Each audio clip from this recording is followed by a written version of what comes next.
Hi guys, welcome to SMA unboxing video. My name's Henry and today I'm here to introduce to you our Sunny Tripower CORE1 inverter. As you can see, this product's already out of the box. It comes on a crate. It does require a mechanical lift, which is why we've already removed it. Let me show you some of the things that are in the box. First of all, you're going to find an installation manual and an accessories kit.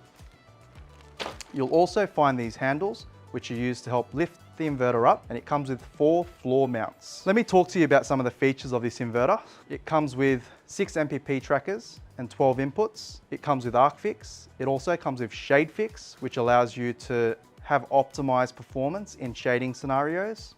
It also comes with OptiCool and smart connected.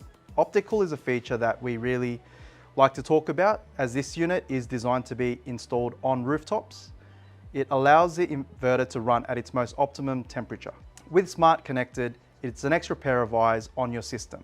If it is connected to the internet, SMA are monitoring your system remotely and are able to notify you or your installer should there be any issues.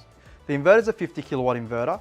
It is designed to be up to 75 kilowatts DC, and it is designed for a quick installation, saving up to 60% of time on the roof. For more information, contact your local BDM, myself, or your distributor, and make sure to follow us on your socials.